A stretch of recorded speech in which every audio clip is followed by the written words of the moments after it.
Okay, good evening. Thank you for joining us for our second public forum. Um, Sorry?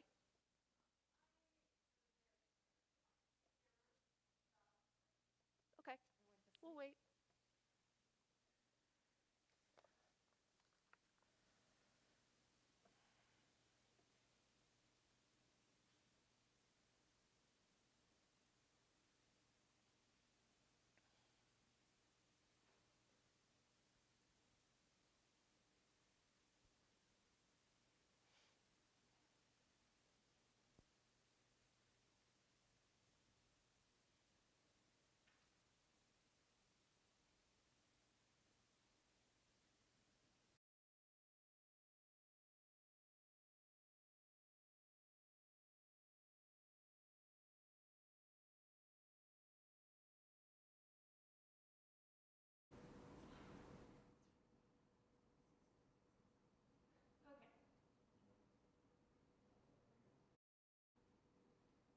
Good evening, and thank you for joining us in our second public forum. I am Catherine Gallagher, and delighted to share with you some resources for our students and families in Lamoille Valley. A little bit of a change to the agenda. Wendy Savery, our curriculum director, is ill and will not be able to share her part of the Title I compact with you. But we do have our partners from Healthy Lamoille Valley, and they are here to talk to us about programs and services for students and families. And then we will hear from Deb Clark, our business manager, about our 3-year recovery program using our ESSER funds. And you've heard a bit about that before, but you'll hear about it tonight in more detail. I know there are a lot of things that people want to discuss, but we will only be discussing what is on the agenda for tonight. We've received emails since the first public forum about interests that people have, and so our third public forum in January will likely showcase small local businesses in Lamoille, probably in the form of stands, because we have 15 interested businesses thus far who would like to come and talk to us about what they do and how they got to where they are, and what opportunities might exist for our students and families. So I'd also like to thank GMA-TV for streaming this for us tonight, and again, thank you for joining us either virtually or in person. And now I would like to introduce Allison Link and Brian Duda from Healthy Lamoille Valley. Thank you.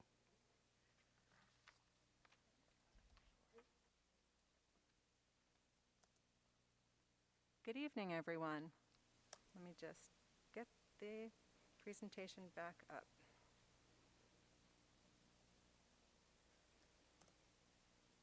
There we go.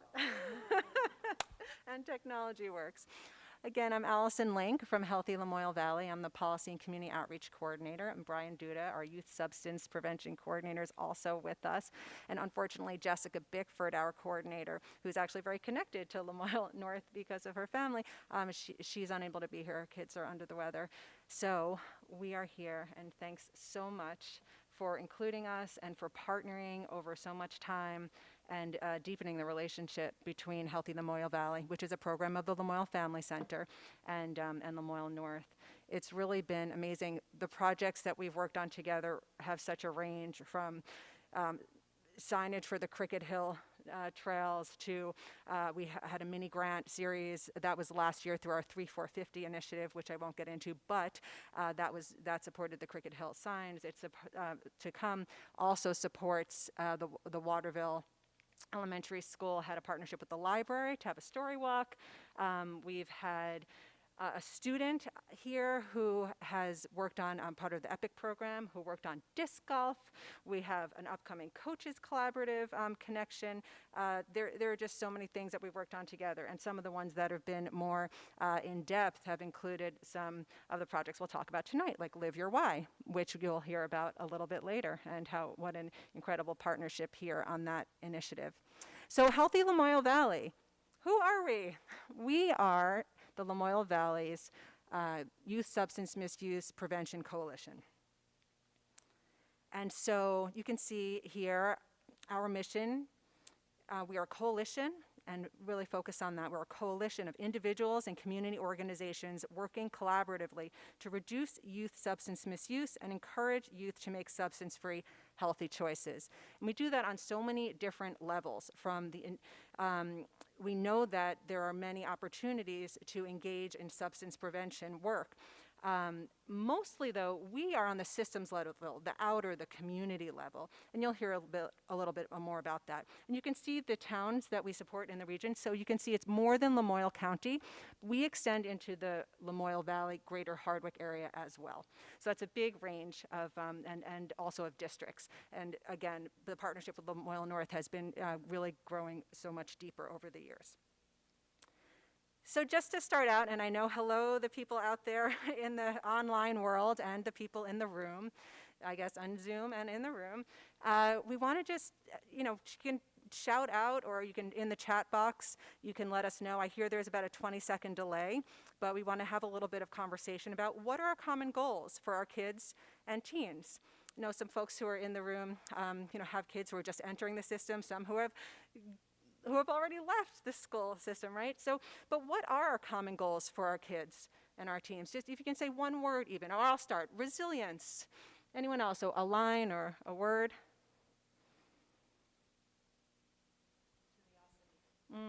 Curiosity, if you couldn't hear. I see some nods. What else?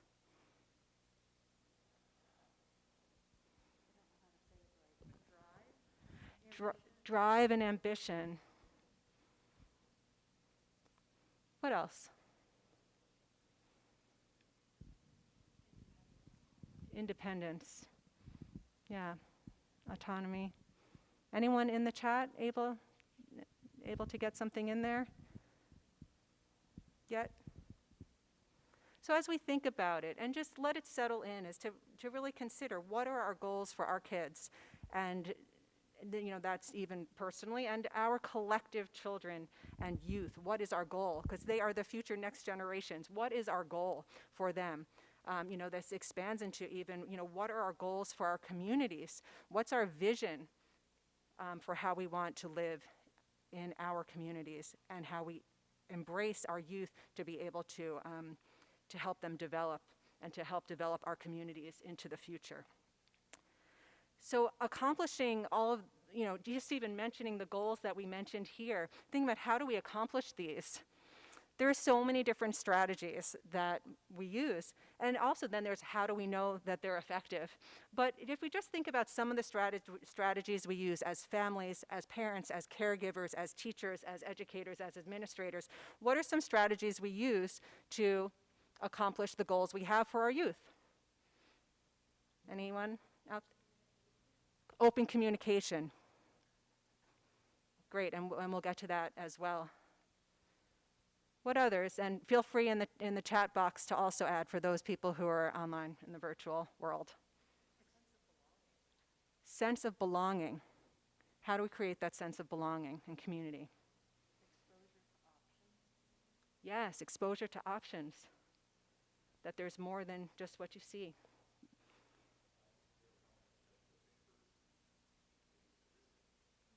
Thank you, Jessica. Listening. And that goes along with communication. And I heard from thank you so much. So yes, and there's so many things that we can all be doing, but it really takes a whole community. We're not in it alone. So we can think about in our work, we relate to substance prevention by thinking about increasing protective factors and decreasing risk factors. And so when we talk about protective factors, anyone have an idea what that means? What does it mean, protective factor? I see Brian looking up, but you're welcome to.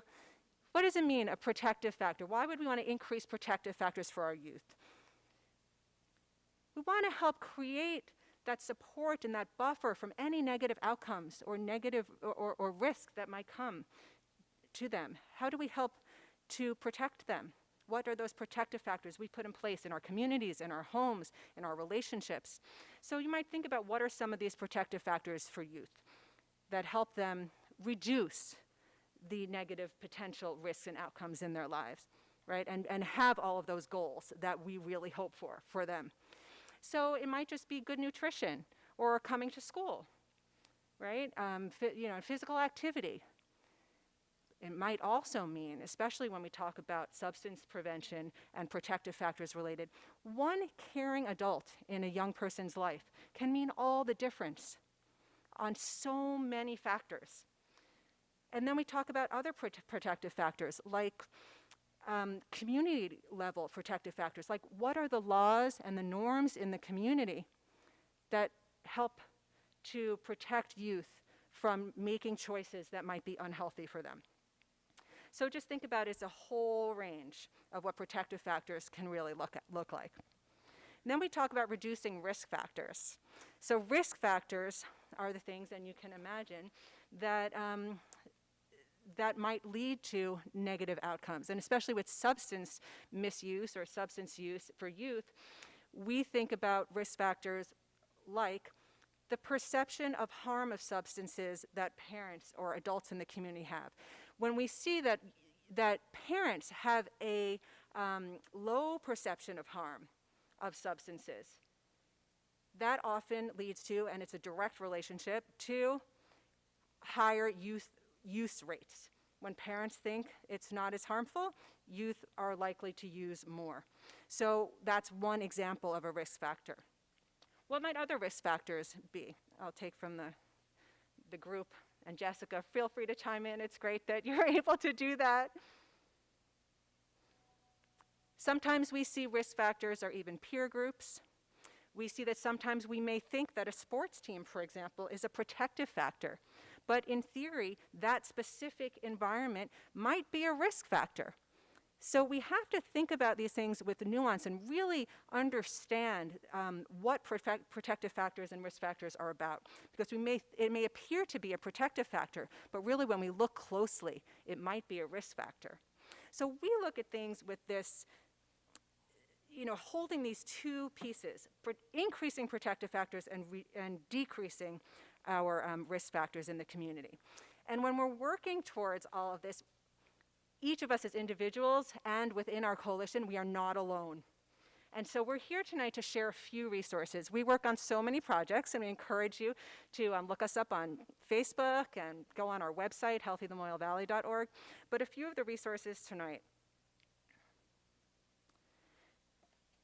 So you may know Coach Marvin, who's also Dr. Katie Marvin, who helped with this initiative. This is a resource that I've shared with the folks here. If you are at home watching, this is something that you can get from central office, and it will be there along with our other resources. And it's a brochure that is really trying to help parents, families, see how to show youth that they matter.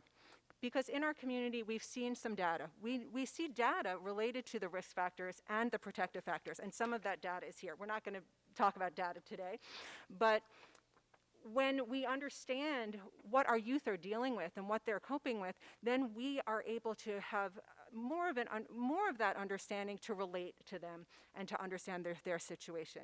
So then this is explaining some of the local data, but then saying, how can we connect regularly to build positive relationships, just like you were saying over here about that communication. And what are the resources for that? And then not just connecting with our youth, but connecting with our parents, connecting with other parents and caregivers. How do we establish those relationships to deepen the community of support for our youth? So this is a great new resource that actually is going out all through our pediatric centers and medical centers, but also through our schools. So if you're interested, please get one of these and take extras, share them around in the community. So some other ways to get in touch with us. Healthy Lamoille Valley, you can see on Facebook, Twitter, sign up for the newsletter. We have lots of info sheets here as well with youth resources, and you can pick these up as well at the central office. In general, the types of things that we offer. And then we have a couple of alerts. One is to educate folks who don't know a lot about vape devices, to really learn what they are, what they look like, and how to notice them Sometimes we've heard from even teachers and parents, I didn't even know that my child was vaping because they had no idea that it looked like a small thumb drive or looked like a pen. Then we also have another resource that's talking about cannabis and THC products and talking about really the importance of how you can protect youth related to having those in the home, if they are in the home. So next, again, to kind of wrap my part up, being connected with our young people and those relationships are so valuable. Getting to know other parents and caregivers, connecting with the school, connecting with the community.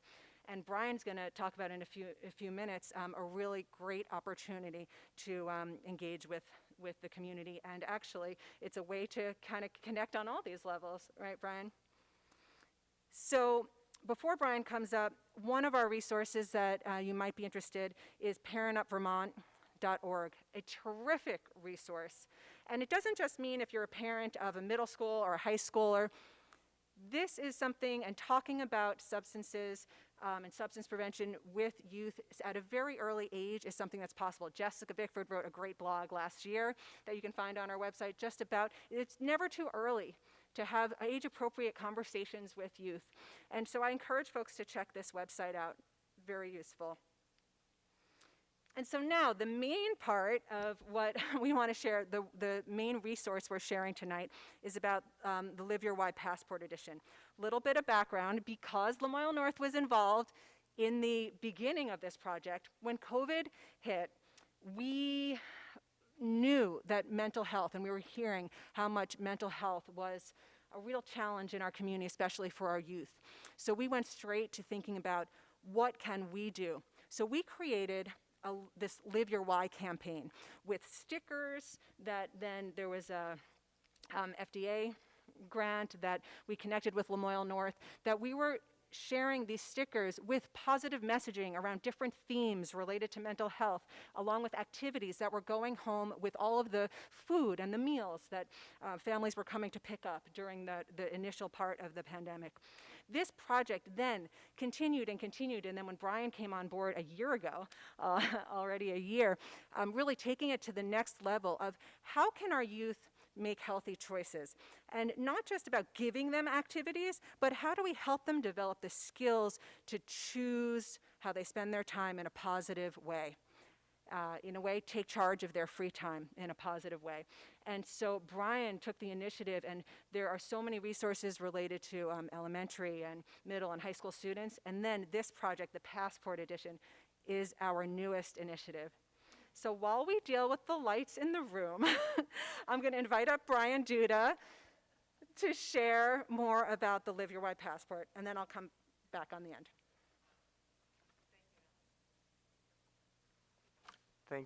Thank you, Allison, and thank you, Lamoille North and Kat, for inviting us. We really appreciate being here and sharing all that we're doing.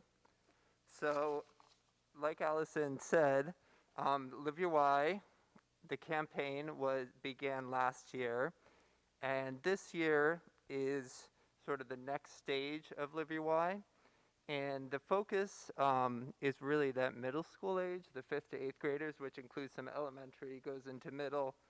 But a lot of these resources can be for the whole family. So it can include elementary and high school age, but specifically the incentive part of this, the passport itself, is going to be just for that middle school age. So a little bit of background.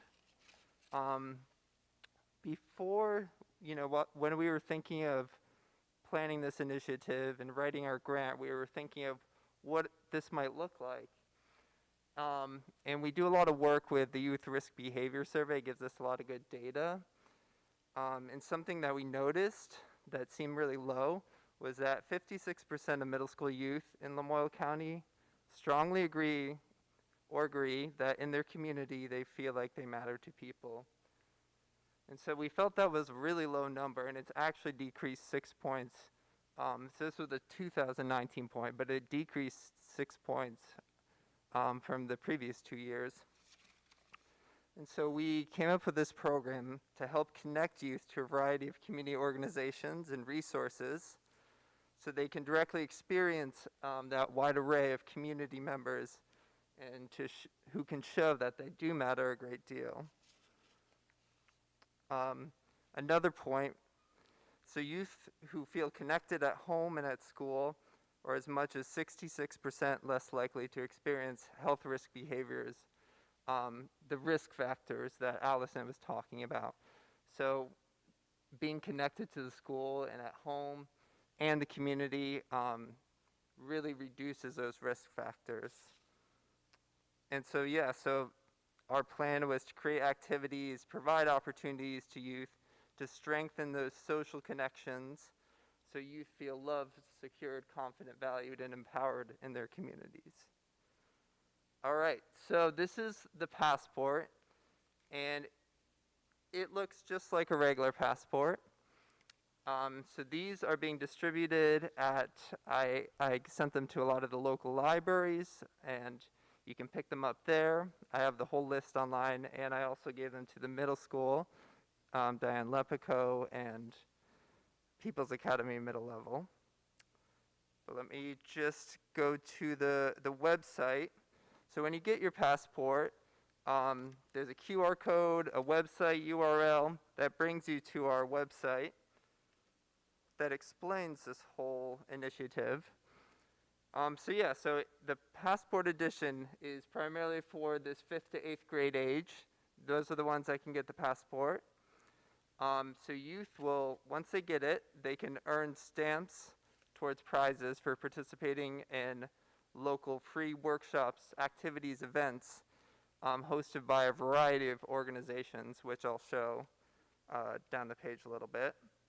And a lot of these a lot of these activities and events, you know, they're not just for the middle school age. Some of them are, but a lot of them are also for, you know, the whole family. So parents, caregivers, younger, older siblings can also join. So each activity focuses on one of the following skill areas. So it's building those competency skills. And those include mental health, physical health, self-expression, community connections, building resourcefulness, and volunteering. So it's really building all those protective factors and skills and connecting youth to the community at large. All right, so, yep, as youth go to these events, so we have both some in-person events and also some virtual events. So during the in-person events, we have partners, and sometimes I'm there in person. There'll be a banner or a poster at these events, and the youth and their parent or caregiver can go up and get their passport stamped. So someone will be there to stamp their passport. And once they get a stamp in all 6 of these skill areas, then they can turn the passport in for a prize of a $30 value. So those prizes include a Vermont State Park Pass, Power Play Sports gift certificate, or an art supply kit. So we know that in COVID times, not everyone is going out into the community, so we are adapting this to include more virtual workshops and activities. So it's a little trickier getting their passport stamped physically. So instead they can fill out a form online and also, you know, earn towards those prizes once they complete that form. So yep, so all these workshops are free, open to, many of them are for all ages. Some of them are specifically middle school age. And the calendar, which I'll show you, has all the details of the upcoming workshops. We encourage you, if you do pick one up, to register your passport. This will give you updates of upcoming events. And it also helps keep track because we know that sometimes, especially a small passport can get lost. So it can help us keep track of what events and what stamps you've gotten. So here's some of the pickup locations. And in addition to this, I've also given it out to some mental health and physical health providers, but this is the short list. So there's a lot of local public libraries you can get it at, some schools. And here's the calendar of events, which you can look in a monthly view, a week view, or the agenda. And if you click on the event, it gives you all the details. So this is one that's at the Morristown Centennial Library. They have a lot of great events going on. They're starting this middle school advisory board meeting, and that would be a community connection stamp. This one specifically for middle school age. But for instance, another workshop coming up, there's a holiday candle making workshop. And this is not just for 5th and 8th, it should say all ages actually. But this one's for family members, all ages. And it's really a collaboration between the River Arts and Jewish community of Greater Stowe is hosting this event. So this is one of the passport events that youth can go to, connect with their community, and the whole family can attend that. And there's some other events. Right now, you know, it's still building up, so we have a lot of community connection events coming up. But we're working on some more mental health and physical health. We have a lot of stuff planned in the works. Now is kind of a slow time, but we're really trying to pick up with future workshops, including we're going to have stress management and self-care workshop, a nutrition workshop, some opportunities for free ice skating and hikes, doing some family game nights. We're going to have a financial literacy workshop. There's some grow your own workshops, bike repair workshops, outdoor living skills, and a lot of times events, I make a connection and we have a new partner and a new event pops up. So it's, you know, if you have the passport or you just want to see what events are going on in the community, this is a great site which I'll be updating a lot to know what's going on in your community, events for families and youth. And here's a list of all the awesome partners who have been really instrumental in making this happen. And there's links to all their websites, and I encourage you to check out all these great resources and in the whole Lamoille Valley community. They're really excited to share this, to help out with this initiative and help middle schoolers and youth in general connect to their community. And so this all started last year with the Live Your Why page, which is on our website as well, which Allison talked about. So the Live Your Why page is a great resource. It's not working.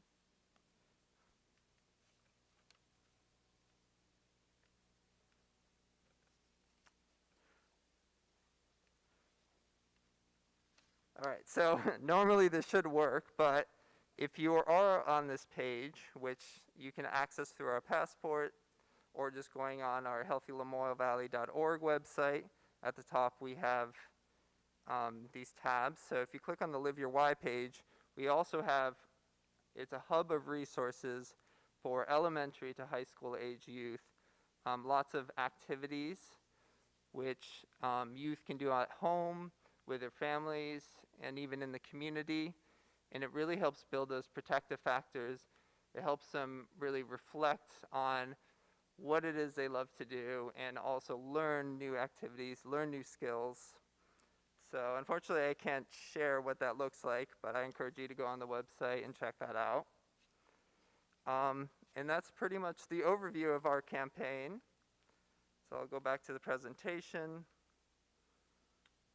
And yeah, Allison's going to come up and help wrap this up.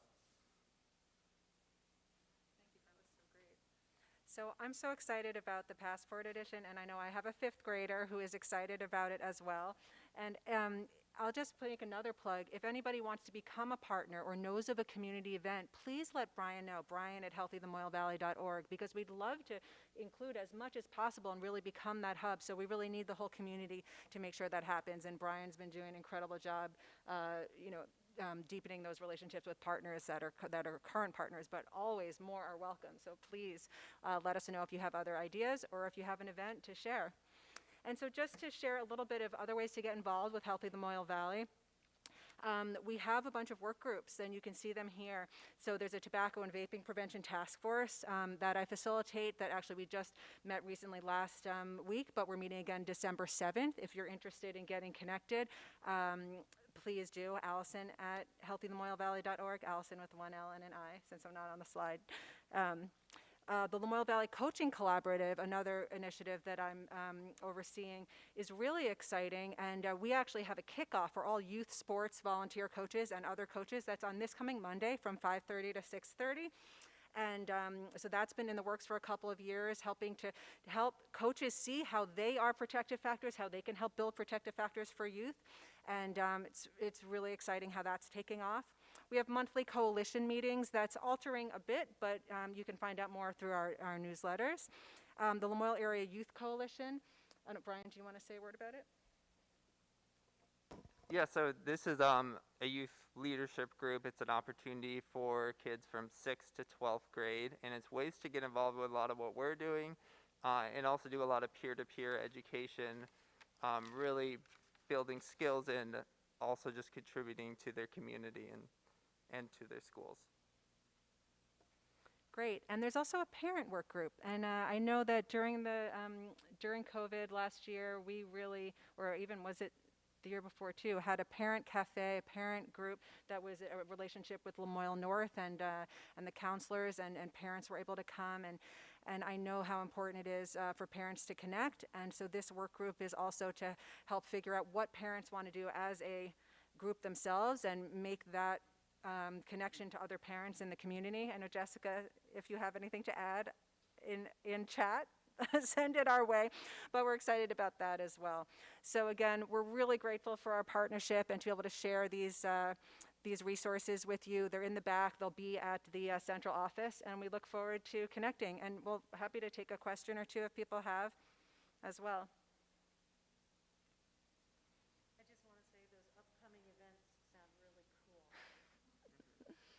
Yeah. These are really exciting.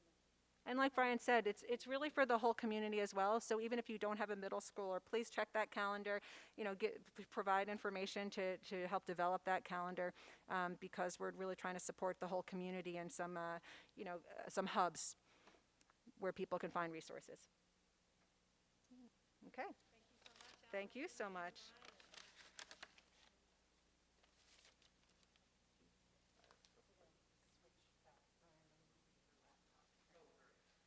Unless you really want to leave it, so I can watch those cool upcoming events.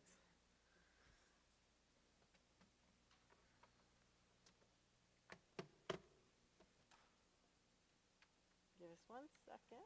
Ignore the man behind the curtain. I guess the person behind the curtain.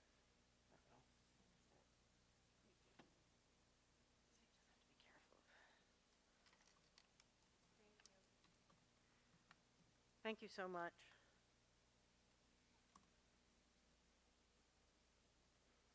You can see I had to clean my desktop for everybody because I used to present and everybody was aghast at my desktop. Okay.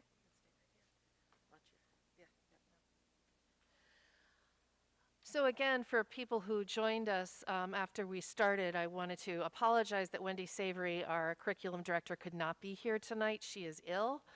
And so the Title I portion and some of her conversation about the recovery plan will come at a later date. Deb will be doing most of this presentation. I wanted to just start by saying that at the end of last year, the Agency of Education tasked us with looking at how our students were doing, how our families were doing, how our staff was doing. And they broke out their requests in 3 domains that you'll hear about tonight. One was the social and emotional wellness domain, one was the student engagement domain, and one was the academic recovery, which is what we're calling now multi-tiered systems of supports, which has to do with universal best practices instruction for all. So we assembled a team from each school. It included some were parents in a PTA, staff, we had nurses, we had community partners, we had board members, we had parents, we had teachers, special educators come together and look at those areas, those 3 domains that I mentioned, and try to assess where the students were and the families were. And we submitted a plan to the Agency of Education based on our findings, and it was, I think, the first approved in our state. And then we had to get to work. I think that people thought, well, we're headed into this new school year, it's going to be a normal school year, and then it wasn't. This is a 3-year plan. It's a dynamic plan. We may find after the first year, and that will be interesting, we'll be putting out a report at the end of the year to see if any of those funding priorities have changed, if we need funding priorities in one area more than another. And so it's a moving target, but it's a good one. And I think it's a really good plan. And Deb Clark, our business manager, is here to talk about the plan and to take you through this PowerPoint. So thank you. Nope, I'm going to do it right from here. So thank you, Kat, and again, thank you everyone for being here. Can everyone hear me okay? All right. So as Kat covered most of this slide, many different factions or stakeholders were involved in the original recovery team.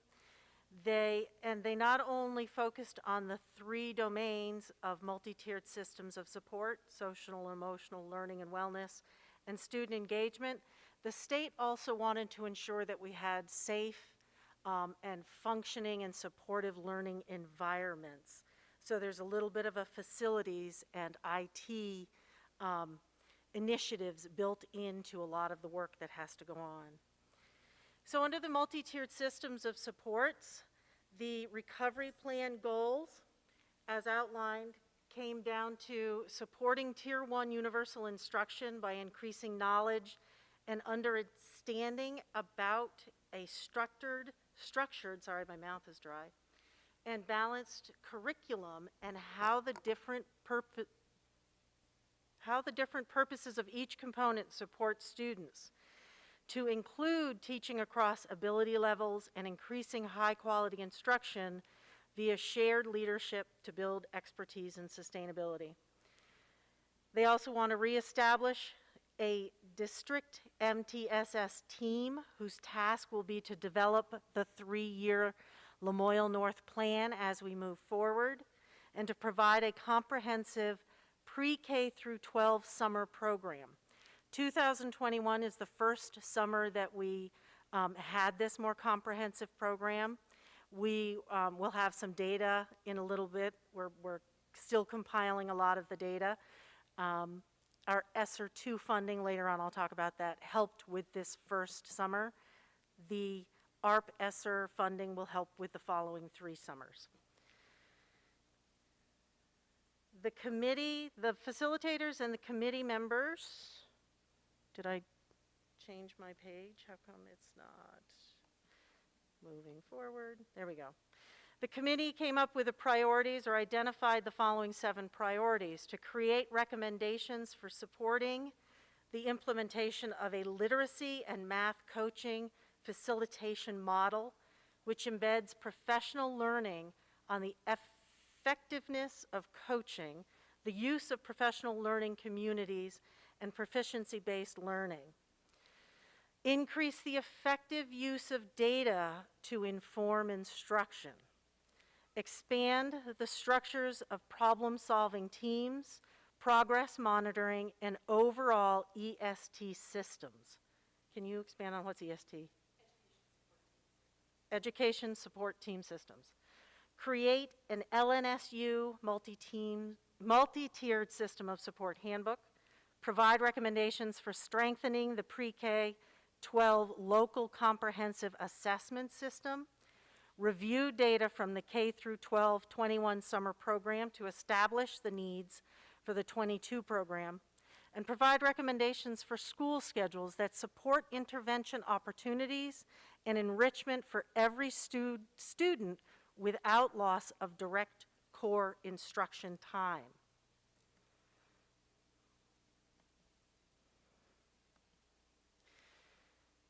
Under social and emotional learning and wellness, the recovery plan goal was to create, implement, and maintain a coordinated district-wide SEL health wellness system to include providing guidance, support, and interventions for all students in each school and community. The facilitators and community members identified 3 priorities: recommend plan for completing the school health index in each school, as well as use of other data to assist in the development of an LNSU SEL guide, social emotional learning guide. Develop an LNSU SEL guide and research and recommend available programs to assist in the implementation of the SEL guide. Under Restorative Trauma-Informed Practices, which is sort of a subset of the social and emotional learning, the recovery plan goals were to help students better deal with conflict and improve school culture.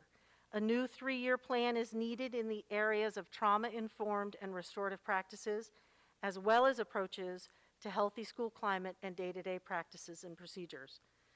The facilitators and committee members developed the following 3 priorities, or identified them. Develop a new Lamoille North 3-year plan to include trauma-informed practices, improving culture, climate, and social skills, and increasing understanding and importance of diversity and inclusion. Access professional training and coaching needs and assess professional training and coaching needs and determine opportunities to be offered. And then develop a restorative practices, trauma-informed practices toolkit and make recommendations for school handbook updates. Did I miss one? I'm sorry. Under student engagement and universal screener and referral, the recovery plan goals were to assist families in meeting their basic needs. Home-to-school connections will be strengthened in order to help students navigate school, home, and community life. Provide substance use education, prevention, and counseling to students and families. Create consistent methods for tracking, analyzing, and responding to attendance concerns through an equity lens, resulting in decreased absenteeism, as well as improving the responsiveness and communication with families with barriers to include a more robust referral and wraparound system. The committee identified the following priorities: to make recommendations for universal screeners and their implementation. In collaboration with our community partners, strengthen the LNSU referral process for attendancy or truancy, mental health, and substance use issues.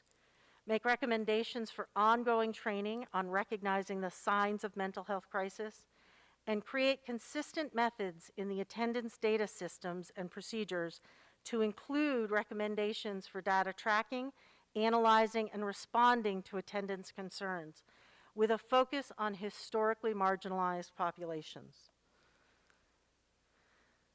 I'm going to stop here for a second and see if there was anything on the, does anybody have any questions so far for, we went through a lot of the programmatic side, and I think Kat can address some of it.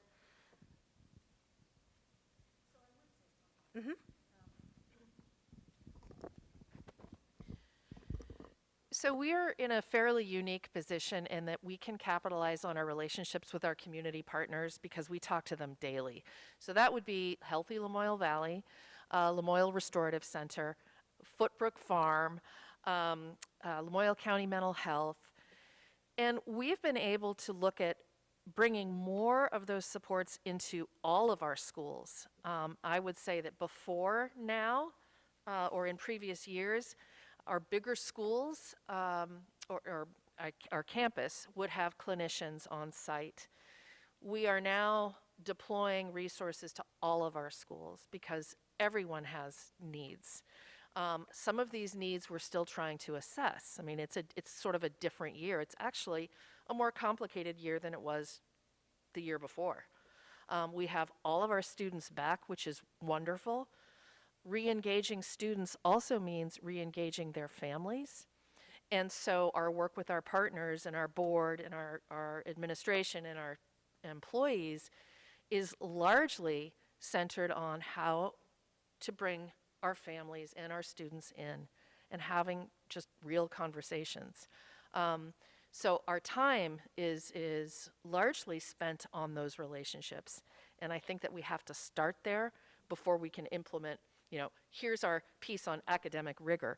That is very important, but it has to start with the relationship building with our families and our communities in a different way.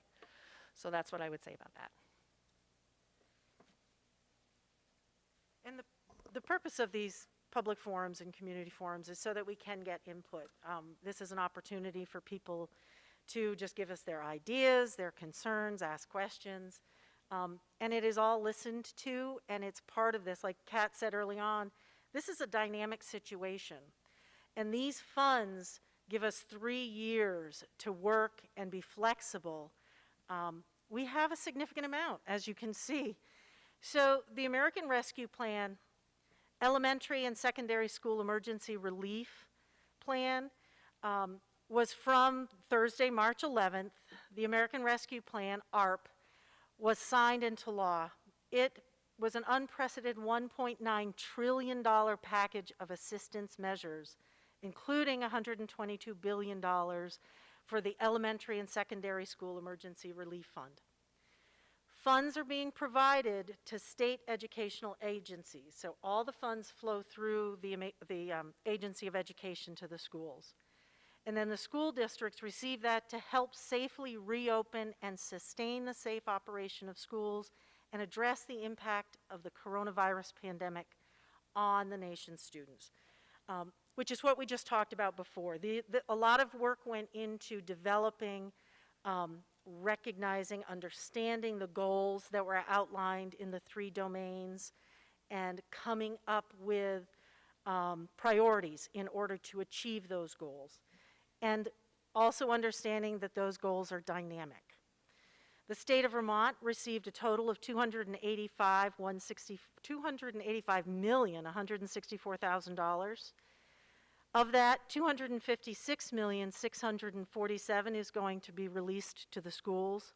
Of that, Lamoille North Supervisory Union has $5,090,000 to work with.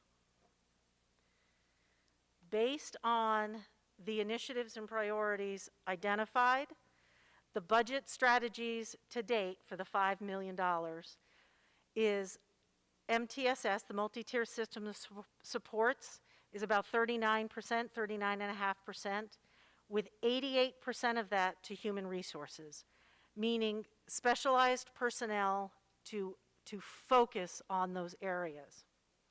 200,000 is the student database. We talked a lot about data and collecting data and using data accurately to help inform how the instruction is going and where the students are falling. And then 32,000 for classroom libraries, just so the kids don't have to constantly be moving around. That's part of the location safety. Social emotional learning is another 28.5% with a $1.446 million, all of it to specialized personnel. And that can be personnel who are employees or contracted service providers or contracting with our partner agencies to help us. Engagement, another $369,000, 7%.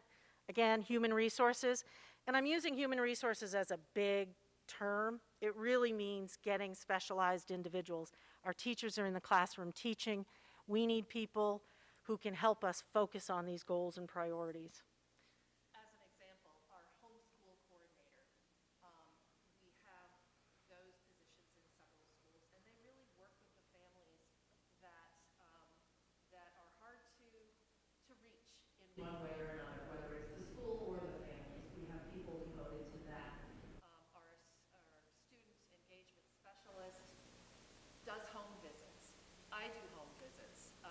You know, we do whatever we need to do to try to bring the students who are not as comfortable attending school for whatever reason, trying to bring them back into our system. Thank you. The summer programs. So ARP ESSER is going to help fund the 22 through 24 summer programs. ESSER 2 helped fund our first big summer. We had hundreds of students who participated. Yep, every campus. Every school, every site, including the middle school, high school, had some sort of summer activities going on. It was totally free to all families. It cost us about $170,000 of ESSER 2. It was fabulous that we were able to do this.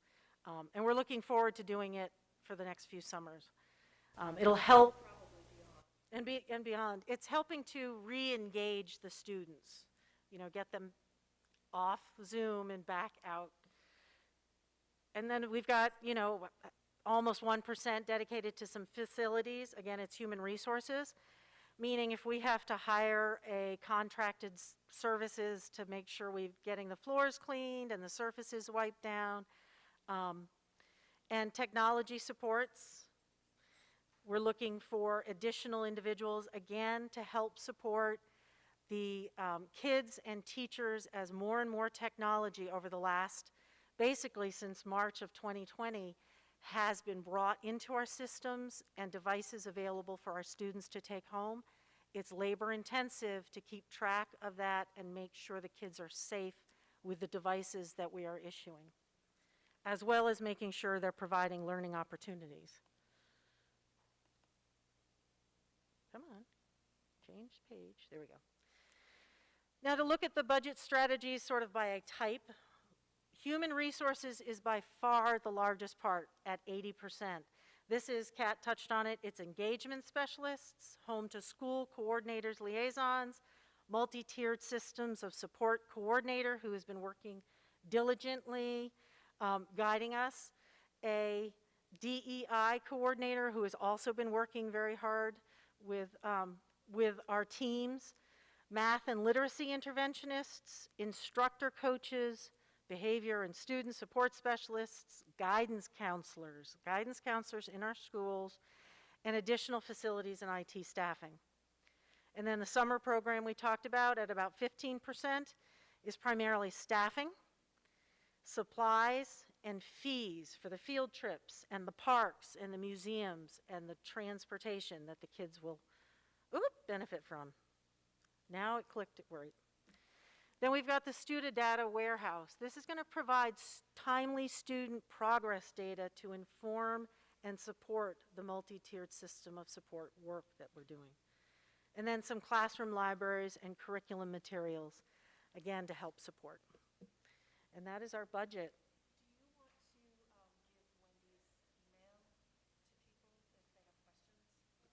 Because she can answer specific questions. So Wendy Savery, as I mentioned, could not be here tonight. She is a wonderful resource for information, and I know that sometimes people think of questions after the fact. We'd like people to be able to email those questions to Wendy. And while Deb is thinking about putting it up there, I will tell you it's... actually to the transportation page. It's wsavery, S-A-V-E-R-Y, @lnsd.org. So I believe it's right up there. on the curriculum page of the LNSU website, I have a long roundabout way to get there, but you know, I have to follow my things because I'm an accountant. I've got steps. But you can get her number and her email address. And certainly on the program side, definitely send your questions along. You can also send them to me, dclark@lnsd.org. I will get them to the right individual. Michelle, I know her email address is on the website. You can call the central office. We will do everything we can to, again, record your comments, questions, ideas, concerns. This is a community-based effort, and stakeholder involvement is very, very important to us in this effort. And I would go back to something Deb said earlier. I can't stress enough how dynamic a plan this is, because needs change. Needs are, it's like if you work with children and you work with behavior plans, they're in some ways not so meaningful because behaviors change, needs change, things change, the narrative changes. So in the same way, our priority areas may change based on what we hear from the community, what we see in the schools as needs, and those needs are making themselves be known daily. And so this is a moving target, and we want to hear from people. Are there any questions about ARP ESSER or?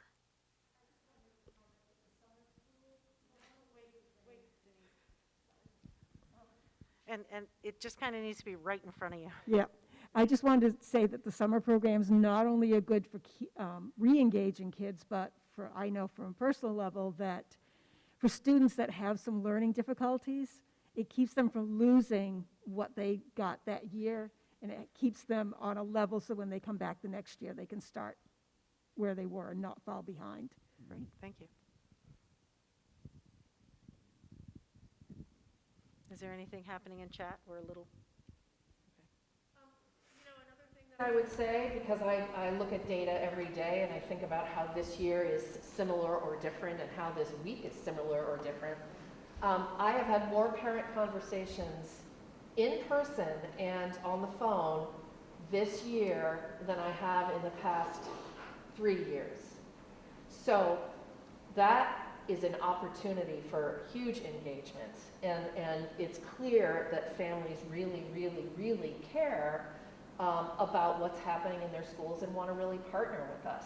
They're great conversations. We have a community advisory group now that meets monthly, and that group is made up of people from every single one of our communities.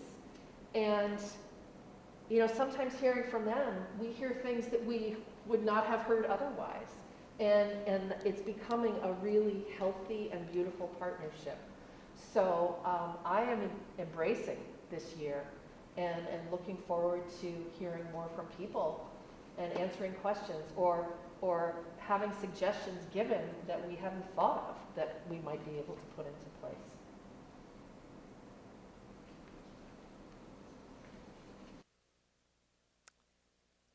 This page has quite a bit of information on it as well. It's what? Going to make people seasick? Thumbing up. Oh, sorry. I'll do it quick. Maybe quick. There we go. Well, thank you. And I hope you all have a lovely evening. Thank you for coming out tonight. We appreciate it. And no. No hurry.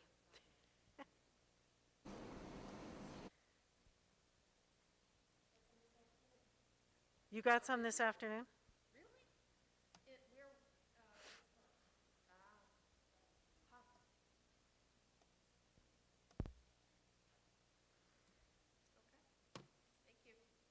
Thank you so much, everybody.